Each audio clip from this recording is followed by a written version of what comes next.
So just in the past 3 days, so much stuff has happened in the NBA season, free agency, trades, and re-signing extensions. Even a gambling issue, which we will start off with. First, we're going to be starting off with LeBron James going back to the Lakers on his player option, which means that he'll be a free agent for the first time in a very long time next season. But he most likely won't re-sign extension with the Lakers, which means that he might actually be gone next season. I'm kind of surprised. But LeBron wants to compete for a final championship in his career. And the Lakers, right now, with all the moves that they've done, which is not many, it looks like they're not really going to do anything because they don't have depth. They just lost one of their biggest players, who we will talk about later. They haven't gotten any centers. And a lot of centers have off the market already. But let's talk about Malik Beasley. Detroit. They're they're not re-signing Malik Beasley, as he might be re-signed later, but not right now, as he is going to be investigated for a gambling issue, which I don't know if it will be true, but that's just something to take account for right now. But let's go back to free agency more so and a trade. I'm going to talk about the Colin Sexton trade, which was very interesting. I'm not going to lie. I don't know why the Jazz did this. Colin Sexton was one of the more valuable guards in the trade market, as I thought so. But he wasn't. He was only traded for Yusuf Nurkic. And they had to throw in a second-round pick. Such a good deal for the Hornets, as Sexton is another great guard they could play. And I'm very surprised that they only need to trade Nurkic, because Nurkic literally had a horrible season last year. I remember the Suns had to trade so many picks just to get rid of him. So that was insane. But next, let's talk about the free agency signings more so. I'm not really going to talk about the extensions as much because they aren't as important. So let's talk about the free agency starting with Dorian Finney-Smith. Dorian Finney-Smith going to the Houston Rockets. Very interesting, as Finney-Smith is another great forward shooter for their team. And I feel like the Rockets have been going crazy this offseason. They have been like getting a lot of great depth. KD, and they just replaced Dylan Brooks with Dorian Finney-Smith, who he's a really good shooter as well. And bro, this team's depth is insane. You got Jabari Smith, Tari Eason, Amen, KD, and Dorian Finney-Smith, Cam Whitmore, Jayshawn Tate, and Jeff Green, all at the forward positions. And they might not be done because they still might have a little bit more space. So this team is insane right now. But let's talk about the next deal that was made. And it's going to be Ty Jerome going to the Grizzlies. Jerome leaves Cleveland, but he was one of the best six-man in the season, and I feel like with the departure of Desmond Bane, Jerome will be a great get for the depth of the Grizzlies. Then Jake LaRavia to the Lakers. This is a solid pickup. He adds depth that was missing when Finney-Smith left, but he's not really to the caliber of Finney-Smith, but he'll be a decent, solid role player. Then D'Angelo Russell to the Dallas Mavericks. I also like the depth of the Dallas Mavericks. They got every position covered. And when Kyrie comes back in around January, February, this team looks dangerous. I'm not going to lie. Lucked into Cooper Flag too, but D'Angelo is a great option to replace Kyrie, be a temporary starter for Kyrie. And then he, of course, can be also a great player off the bench once Kyrie comes back. Great scorer, can also facilitate a little. And they got him on a pretty team-friendly contract. Only 2 years, $13 million. It's a pretty solid deal for D'Lo. Then we need to talk about this MPJ trade. for Cam Johnson. I like this for both sides. Now, MPJ has a really insane contract, but they got a 2032 pick unprotected from the Nuggets for Cam Johnson. And that's like in 7 years. Maybe Jokic is gone by then in 7 years. So that pick is very valuable. And then Cam going to the Nuggets, I like this as their third option. Cam is a better defender, more well-rounded player than MPJ, and he has a similar offensive output. So I like this upgrade. Denver Nuggets as a whole, as you see some later moves, their offseason has been really good so far, and I feel like they have one of the best offseasons so far. I didn't think that they would be like this. I thought it was over, but then trading MPJ also gives them a lot of more cap space where they can sign some other players, and they haven't used it currently so far. So I'm interested in who they will sign. And then going up, we have Kevin Porter Jr., Torian Prince, Gary Trent, all signing to team-friendly deals. I really like that. And then we'll talk about the Bucks later because, oh my goodness, what's happening. But Bruce Brown joining the Nuggets is another great option at a minimum, too. He literally just 2 years ago helped them win a championship, and he comes back to the Nuggets. He's going to be a great option for them. He still is a great role player, and the Nuggets are just boosting their depth right now, which if you saw last year's playoff run, they only had 6 good players on their depth. Only Russell Westbrook was good off their bench, and now they seem to have added around a good solid 9-man rotation.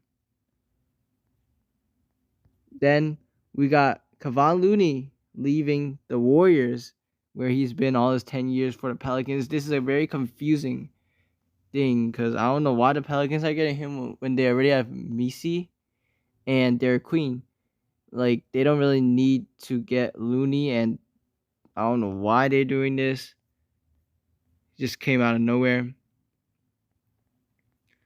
And then Luke Cornett going to the Spurs.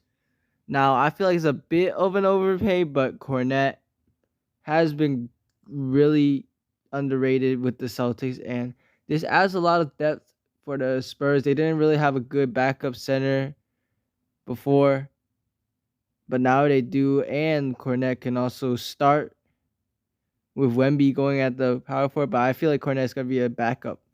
This is a great backup. This is better than all backups Wemby has, and it just feels like the Spurs have a ton of depth as well, and they could compete. All 3 Texas teams look really good, I'm not going to lie, and they all won the offseason because of Cooper Fly for the Mavericks, though. Now, this is a bit of a confusing one as well. Clint Capella back to the Rockets. I do not like this at all.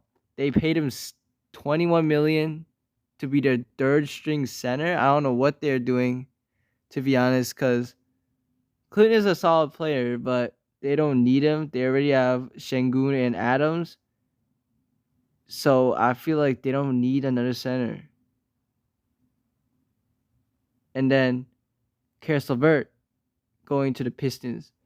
This is to replace Malik Beasley, presumably, unless I don't know where Beasley's going to go, if he even gets another contract or he gets banned from the league for this gambling issue. Hopefully he doesn't, because Beasley was really good last year. But LeVert, I don't think he will fill as much as what Beasley had. And also with Schroeder and Hardaway Jr. leaving, this is kind of a big hole. But LeVert is a solid player as well. And then next, Brook Lopez. Lopez is going to go to the Clippers, who signing him on a $18 million deal. This is a solid, but I don't like this because the Clippers is trying to like compete, but he's so old. Like, this is a really, really old team. But he is going to be a backup this time, not a starter like he was like for a long time. He was literally just a defensive player of the year runner up a few years ago. So I feel like this is a solid trade, solid signing if he's gonna back up Zubac. So I feel like I'll see what is happening with this, but it's a solid pickup. Luka Garza to the Celtics, just adding more center depth. They don't have a center anymore. Porzingis, Cornette, and possibly Horford leaving. I'm not gonna lie, the Celtics do not look that good anymore. Nickeil Alexander-Walker and Luke Kennard going to the Hawks. I really like this for the Atlanta Hawks. Finally building a really good team alongside Trade Young. Nickeil is such a great player. He can fit anywhere, and with the Hawks, he's definitely going to be fitting. He might start, might not, but he's going to be a great defender next to Trae Young. Kennard is going to be a great shooter and adds a lot of depth to the Hawks team. And then Tyus Jones to the Orlando Magic. I really like this for the Magic. They get a player that can back up Jalen Suggs, which they didn't really have much of previously. And they had like Corey Joseph starting at the point guard position in the playoffs. So like if Suggs gets injured or he can't come back as soon as possible, Jones can step in. And he's a solid shooter.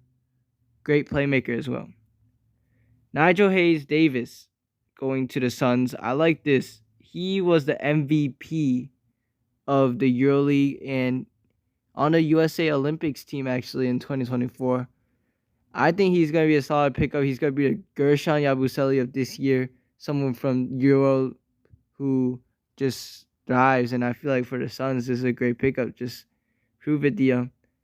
And then we have the Hornets getting Mason Plumlee. I don't understand this at all because Hornets already have some solid young centers that Musa Diabate and the player they just drafted, Ryan Kalkbrenner. I don't know if I'm pronouncing that correctly, but they could give them minutes. Not Plumlee. Plumlee is pretty washed. Then going up, Jordan Clarkson going to the Knicks is a great pickup. I like this for the Knicks a lot. They get more depth. They need more depth. Last year, they didn't have much depth. They had to play like Landry Shamet, Delon Wright, a lot of like really campaign in the playoffs.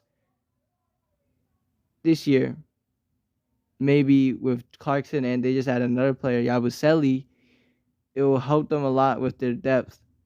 It looks like their depth is a lot better with Clarkson and Yabusele already. Clarkson is going to be a great scorer as well. Trent Wofford going to the Philadelphia 76ers. This is a pretty solid pickup as Yabusele left, and he is actually like a pretty solid like shooter, can dribble the ball, playmaking underrated, solid bench piece for the 76ers. Then going up, we have Shea getting an insane extension. I just want to talk about it, but it's worth because it's Shea, MVP. Then insane news, I'm not going to lie. I did not think this would happen at all. Miles Turner going to the Bucks. 4 years, $107 million. This is like such a crazy trade. I mean, pickup. Because Miles literally was one of the top pieces for the Pacers in a season where they almost won a championship. Now he's leaving to the Milwaukee Bucks. But even more interesting is that Damian Lillard will get waived. He's going to become the best free agent now. And I do not understand why the Bucks are doing this. Now, I like the Bucks' depth. They have a pretty solid roster, signing all of their players back, basically. But Miles Turner and then Damian Lillard is gone. I don't know what they're doing right now. It's just Giannis and a ton of depth. I like that, but they need a second star, and they don't have that anymore. So, I don't understand this too much, but I want to see what Dam is going to next. Then Jonas Valanciunas for Dario Saric is such a good trade for the Nuggets. The Nuggets are cooking so hard in this offseason. Now, the Kings did this mostly to free up cap space to sign Dennis Schroeder, who is a great pickup because they need a point guard really bad. They had no point guards. Malik Monk was running point, which he's not really a true point guard. So signing Schroeder is great. But Valanciunas, finally the Nuggets have a backup center for the first time in a really long time. And just even getting a serviceable backup center like Valanciunas is a pretty solid backup center. is going to help them a lot. They just had a ton of more depth this offseason, and I really like that. Sarge doesn't really play, so Gary Harris joining the Bucks. I mean, another depth piece to a team that still I think will make the playoffs. And then we got Pat Connaughton getting traded for Micic. They're dumping Pat Connaughton to sign Miles Turner. And then finally, we just have a few more. They're re-signing Jericho Sims. The Bucks doing a lot of moves recently. Mahmoud Kelashvili going to the Raptors. Not much to think about that because the Spurs just got Luke Cornett, so they don't really need Sandro anymore. Jakob Poeltl getting an insane extension. I'm not gonna lie, this is pretty insane. $104 million. I do not understand. I'm only talking about this because I don't know what the Raptors are doing right now. Like, they're trying to win now, I guess, but they have insane contracts right now. Jakob, Scotty Barnes, Emmanuel Quickley, Brandon Ingram, and RJ Barrett all have $100 million plus contracts. And I don't know what they're trying to do right now because they're probably not going to compete with a lot of Eastern Conference teams actually making moves this offseason. And then finally, the latest news we had is that Tim Hardaway Jr. is joining the Denver Nuggets. This is a really good deal for the Nuggets because, I mean, Hardaway Jr. is another great veteran to add to the depth of the Nuggets, who just added Bruce Brown, Valanciunas, and Hardaway Jr., Cam Johnson. Great pieces. Finally, we just got the news while I'm recording that the Kings get Drew Eubanks. Yeah, he's off the Clippers, which is great. I'm a Clipper fan, so yeah. But yeah, that's basically it for now. There's still a lot of moves to be made. Chris Paul, Russell Westbrook, a lot of like other free agents. I'll make a second video probably. That's basically it. Thank you guys for watching. Wow.